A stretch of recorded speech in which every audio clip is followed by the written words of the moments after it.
Assalamualaikum warahmatullahi wabarakatuh. Perkenalkan, nama saya Widya Priyanti dari kelas 11 IPS 6. Di video ini saya akan mempresentasikan dampak kolonialisme dan imperialisme.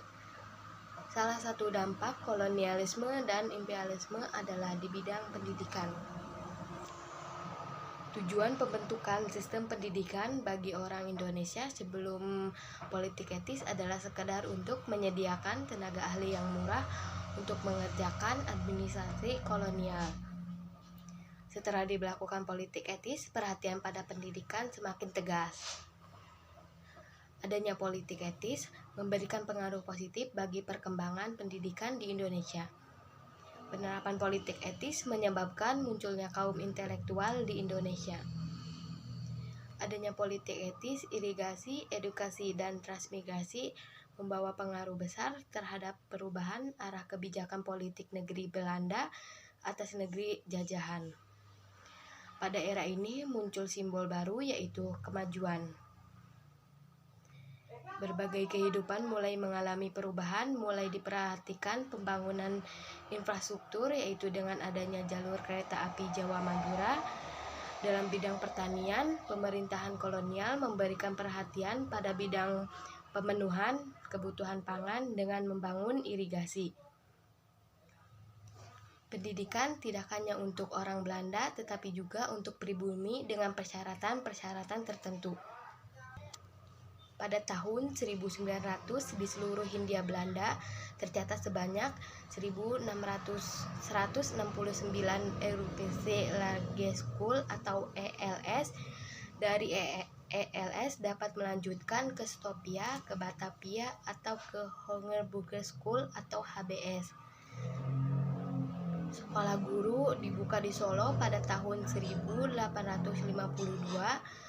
Khusus untuk kaum pribumi disediakan kelas-kelas 1 yang muridnya berasal dari anak-anak golongan atas yang nanti akan menjadi pegawai. Adapun untuk rakyat pada umumnya disediakan kelas 2 sekolah Ongkoloro. Bagi para pemuda aktivis, banyak yang sekolah di Stopia yang berpusat di Batavia. Stopia sering disebut dengan sekolah dokter Jawa. Keberadaan sekolah, munculnya kaum terpelajar yang akan membawa pada kesadaran nasionalisme. Dengan munculnya kaum terpelajar mendorong munculnya surat kabar seperti Pewarta Prijaji yang dikelola oleh R.M. Cakrohadikusumo.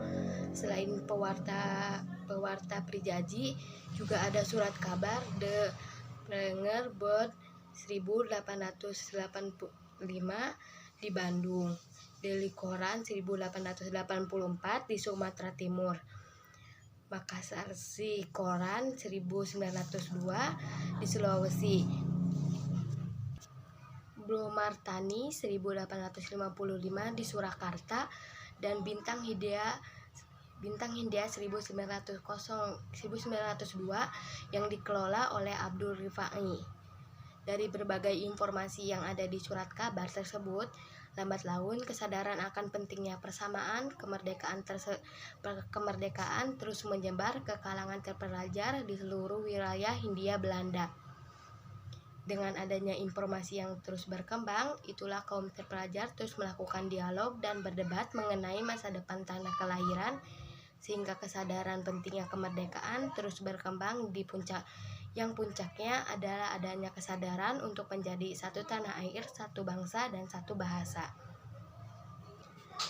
Itulah salah satu dampak kolonialisme dan imperialisme di bidang pendidikan. Kurang lebihnya mohon maaf. Terima kasih. Wassalamualaikum warahmatullahi wabarakatuh.